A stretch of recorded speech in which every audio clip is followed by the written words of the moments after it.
నమస్తే, మీరు చూస్తున్నారు రైతన్నకు తోడుగా. నా పేరు పవన్. మనం వినూత్నంగా ఎక్కడైనా సరే ఉప్పు నీటి నుంచే ఉప్పు అయితే వస్తుందని అయితే మాత్రం తెలుసు. అది అసలు ఎలా వస్తుంది ఏంటనే విషయం మీకు తెలియదు కదా. అయితే ఇప్పుడు మీకు వివరం చెబుతున్నాను. అన్ని ఏచి చూడు నన్ను ఏచి చూడని అయితే మాత్రం మన పెద్దలు అంటూ ఉంటారు, మీరు వినే ఉంటారు. అసలు ఏంటనుకుంటున్నారు? ఇప్పుడు ఒక కూరలో అన్నీ వేస్తూ ఉంటాం, కానీ ఇది ఉప్పు అనేది ఎక్కువైనా ప్రమాదమే, తక్కువైనా ప్రమాదమే. కానీ ఈ ఉప్పు లేనిదే ఎంతలా కూర వండినా సరే, ఏది వండినా సరే మీకైతే మాత్రం రుచి అనేది మాత్రం తెలియదు. కాబట్టి ఈరోజు వీడియోలో మనం అసలు ఈ ఉప్పు వీడియోని అయితే మాత్రం పూర్తిగా మీకు చూపించబోతున్నాను. అసలు ఉప్పు నీటి నుంచి ఉప్పు ఎలా వస్తుందో అక్కడ దాకా అయితే మాత్రం ఈ వీడియోలో మీరు చూడబోతున్నారు. మన ఛానల్ ఇప్పుడే చూస్తున్నారు ఉంటే వెంటనే సబ్స్క్రైబ్ చేయండి, దాని పక్కన గంట సింబల్ నొక్కండి. నమస్తే. ఇప్పుడు మనతో పాటు చిలకలపూడి సాంబశివరావు గారు ఉన్నారు. ఒక 15 సంవత్సరాల నుంచి అయితే మాత్రం ఈ ఉప్పు తయారీ అయితే మాత్రం చేస్తున్నారు. అసలు ఈ ఉప్పు తయారీ ఎలా చేస్తారు ఏంటనేది మాత్రం మనకి సాంబశివరావు గారు అయితే ఈరోజు వీడియోలో వివరంగా చెప్పబోతున్నారు. అసలు చేసి కూడా చూపించబోతున్నారు మనకి.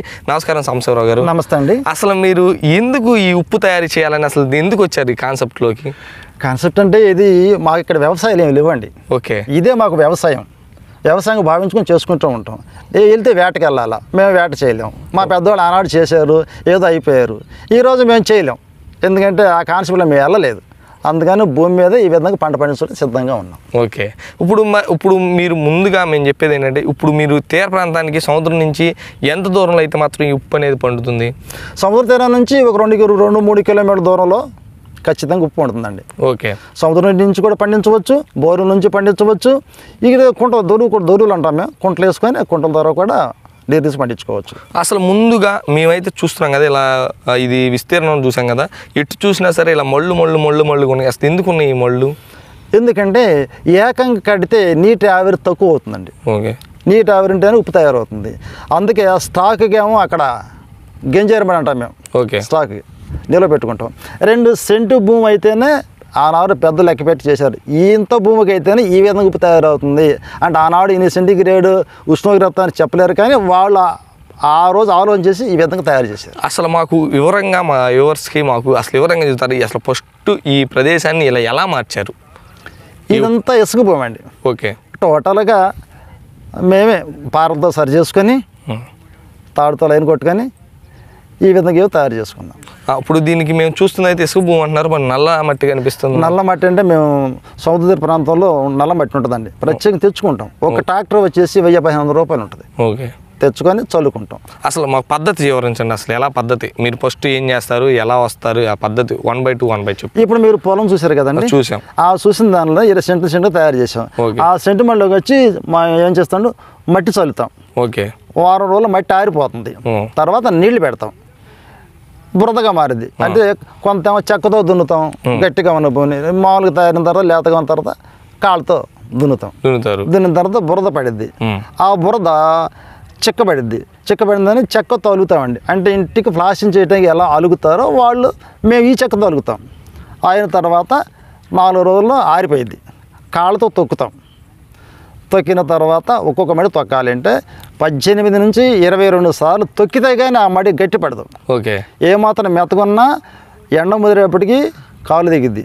ఓకే, పంట తగ్గిద్ది. ఆ విధంగా పడుతుంది. అంతే ఆ 22 సార్లు గట్టిగా తొక్కి దిమ్మి చేస్తేనే ఉప్పు వచ్చింది. ఓకే, మీరు దీన్ని ఉప్పు వచ్చింది అని చెబుతున్నారు. ఓకే, ఇప్పుడు మళ్ళు అంటే మీరు ఒకే రోజు ఉప్పు ఇన్ని మళ్ళలో తీసుకోలేరా? రాదండి, అన్నీ చేయలేం. ఓకే, ఇప్పుడు 50 మళ్ళు ఉన్నాయి.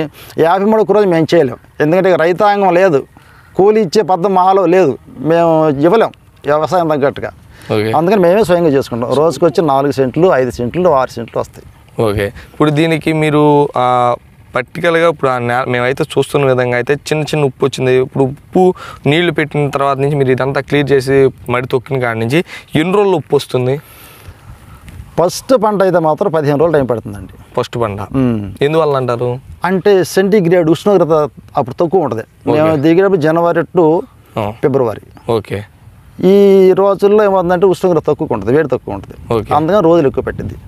మే ఏప్రిల్ టైంలో ఉష్ణోగ్రత పెరిగింది కాబట్టి తక్కువ రోజులు వచ్చింది. ఓకే, దానివల్ల అంటారు. ఇప్పుడు ఇది ఓన్లీ ఉష్ణోగ్రత ఉన్న ఇది అయితే మాత్రం ఒక టైం మాత్రమే ఉప్పు పండిద్దా? అవునండి, జనవరి టు జూన్ జనవరి టు జూన్ మాత్రమే ఈ ఉప్పు అనేది మీరు తీసుకోగలరు. ఆ తర్వాత ఇదంతా నీళ్ళేనండి, ఏముండదు, ఇదంతా ఏంటి రా అనుకుంటాం మనం. ఓకే.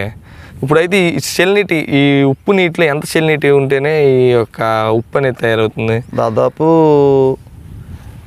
ఆ డిగ్రీలకైతే నాకంత వివరం చెప్పలేను. ఓకే. ఉప్పు అయితే మాత్రం 100% ఫుల్ సాల్ట్ సముద్ర నీటిలానే ఉండాలంటారు. సముద్రం నీరు లేక బోర్ వాటర్, కుంటలు దూకునైనా మీరు ఇట్లా చేస్తారు. ఇప్పుడు ఈ ఉప్పుని మీరు మార్కెటింగ్ ఎలా చేసుకుంటున్నారు? అసలు మార్కెటింగ్ మేము చేయలేము, వాళ్ళు వేరే ఉంటారు. ఓకే. గోతాలు పెట్టుబడి ట్రావెలింగ్ వాళ్ళే చూసుకుంటారు. ఇక్కడ మేము ఇస్తాం ఇంత రేట్ అని, అంటే ఎంత అంటే 100 కావచ్చు 200 కావచ్చు. ప్రస్తుత రేటు 200 రూపాయలు ఉంది. ఓకే. ఇంకా అతను అయితే 70-80 రూపాయలు మాత్రమే ఉండేది. ఓకే. ఇప్పుడు దీన్ని ఉప్పులో ఎన్ని రకాల ఉప్పు వచ్చేది మీద? 2 రకాలు, ఒకటి నలుపు, 2 తెలుపు. ఓకే. నల్ల ఉప్పు ఏం చేసిన గడ్డి మామూలు వేసుకుంటాం, తర్వాత చెరువులో చల్లుకుంటాం. మామూలుగా వేరే వ్యవసాయం దేనైనా వాడుకోవచ్చు. ఓకే. తెల్ల ఉప్పు వచ్చేప్పటికి ఏమవుతుందంటే మనం కూరలు వేసుకోవచ్చు, పచ్చళ్ళు వేసుకోవచ్చు, అన్ని రకాలు వాడుకోవచ్చు. అసలు ఉప్పు అనేది న్యాచురల్. ఇప్పుడు దీంట్లో మీరు కెమికల్స్ ఏమైనా కలుపుతారు ఇలా ఎరగటానికి? కానీ ఏమీ లేదండి, ఇసుకే మాకు యూరియా, పొలానికి యూరియాలో చల్లుతారో ఆ ఇసుకే మాకు యూరియాగా భావిస్తాం, అది ఉంటేనే ఉప్పు పండేది. ఓకే. ఇప్పుడు సుమారు మీకు ఎంత దిగుబడి రావచ్చు? ఒక సెంటుకు వచ్చేప్పటికి 2 లేక 3 బస్తాలు మాత్రమే వచ్చిందండి, అంతకంటే ఎక్కువ రాదు. ఎందుకంటే సెల్నిటీ రేజ్ లేదు కాబట్టి ఈ వాతావరణానికి ఈ వాటర్కి అంతే వచ్చింది. ఈ మధ్య కాలంలో మనం ఎండాకాలం కూడా వానలు పడతా ఉంటాం, చూస్తూ ఉన్నాం. ఆ పరిస్థితిలో మీరు ఏం తరుణోపాయం ఏంటి? అప్పుడు అంటే మళ్ళీ పాడైపోతాయండి, మళ్ళీ మొదలంటే తొక్కే విధానం, బురదీసే విధానం ఉండదు. కానీ ఆ నీళ్ళని లాగి చెక్కతో కొట్టేసుకుంటాం, కొట్టేసి సారబెట్టేసి నీళ్ళు పెడతాం. ఓకే. ఇప్పుడు అయితే మాత్రం మీకు నేటి పరిస్థితిలో ఓవరాల్గా ఎన్నో 15 సంవత్సరాల నుంచి మీరు ఈ యొక్క ఉప్పు మళ్ళు వ్యవసాయం అయితే మాత్రం చేస్తున్నారు, ఉప్పు వ్యవసాయం. దీంట్లో అసలు మీకు ఏమనిపిస్తుంది? శారీరకంగా బాగుంటుందండి, మనిషికి ఒళ్ళు రాదు, పొట్ట ఆయాసం ఇలాంటివి రావు, హ్యాపీగా ఉంటాడు మనిషి, ఆరోగ్యకరంగా ఉంటాడు. ఎక్సర్సైజ్ చేయాలి అవసరం, ఎక్సర్సైజ్ మొత్తం ఇందులోనే ఉంటాయి.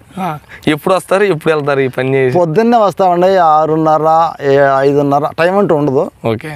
వచ్చి 7:30 ఇంటికి వెళ్ళిపోతాం. ఓకే. ఏదైనా లేట్ అయితే 10 లోపే. సాయంత్రం 2:30 3 వస్తే మళ్ళీ 5:30 ఇంటికి వెళ్ళిపోతుంటాం. ఓకే. ఓవరాల్గా అయితే మాత్రం ఈ ఉప్పు అనేది మీకైతే శారీరకంగా మానసికంగా మాత్రం చాలా బాగుంటుందండి. ఇన్కమ్ పరంగా మరి? ఇన్కమ్ అంటే అది లేదు, అంత లేదు ఇక్కడ. అందుకే ప్రభుత్వాలు కోరుకోవాలి, మార్కెట్ కోరుకోవాలి, అదే విషయం మాకు. ఇప్పుడు దీనికి మిషనరీ ఏమన్నా ఉందా? మిషనరీ లేదండి.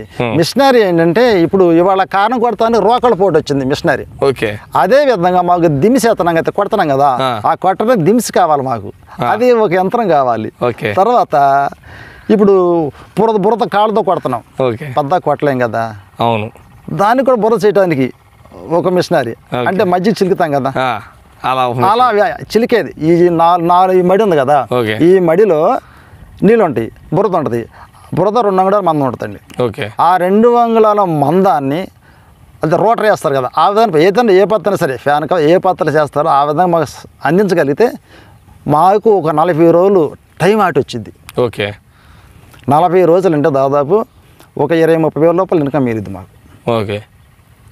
ఆ పద్ధతిగా చేసుకుంటే ఈ మనం రైతు కానీ చేయాలంటే దాదాపు 40 రోజులు టైం తినేసింది. అది ఇప్పుడు అసలు ఓవరాల్గా అయితే మాత్రం ఉప్పు మీరు స్టార్ట్ చేసిన కానీ ఎన్ని రోజులు పట్టిద్ది అన్నారు? జనవరి టు జూన్. అంటే పంట రోజులు, ఒక ఉప్పు మడి రెడీ మీకు ఉప్పు చేతికి వచ్చే రోజులు. ఉప్పు మడి ఫస్ట్ వచ్చే పంట ఏమో 15 రోజులు పడుతుంది. ఓకే. రెండోసారి 12 రోజులు 10 రోజులు. ఎందుకంటే రోజులు పెరిగింది, ఉష్ణోగ్రత పెరిగింది కదా. ఓకే. ఆ తేడా వచ్చింది అనమాట. మీకు ఆ తేడా వల్ల మీరు ఈ వాటర్ అనేది ఆవిరైపోద్ది, కొంతేమో భూమిలోకి వెళ్ళి ఉంటుంది. దాన్ని నీళ్ళు మళ్ళీ చెక్కతో కొట్టేసుకుంటాం, మిగిలిన వాటర్ మురికి వాటర్ కొట్టేసుకుంటాం. ఓకే. ఇదండి మన సాంబశివరావు గారు అయితే మాత్రం ఈ ఉప్పు మళ్ళు గురించి అయితే మాత్రం చాలా వివరంగా వివరించారు. అసలు ఈ ఉప్పు అనేది మనం నేటి పరిస్థితుల్లో ఉప్పు లేనిదే కూర అనేది తినేవాడు ఎవరూ లేరు. బీపీ పేషెంట్లు కూడా ఈ ఉప్పునైతే వాడుతున్నారు. అలాంటిది ఈ రోజు అయితే మాత్రం మన సాంబశివరావు గారు తమ అమూల్యమైన సమయాన్ని మన ఛానల్కి మనకి కేటాయించినందుకు ధన్యవాదాలు. మన సాంబశివరావు గారు అయితే మాత్రం ఈ మన ఛానల్ నుంచి ఒకటైతే కోరుకుంటున్నారు, దీనికి ఓ యంత్ర పరికరాలు ఉంటే ఇంకా త్వరగా ఇంకెక్కువ ఉప్పునైతే పండించే సదుపాయం ఉంది అని కూడా చూస్తున్నారు. ఇది ఈ వీడియో. మరొక వీడియోతో మళ్ళీ కలుసుకుందాం. నమస్తే.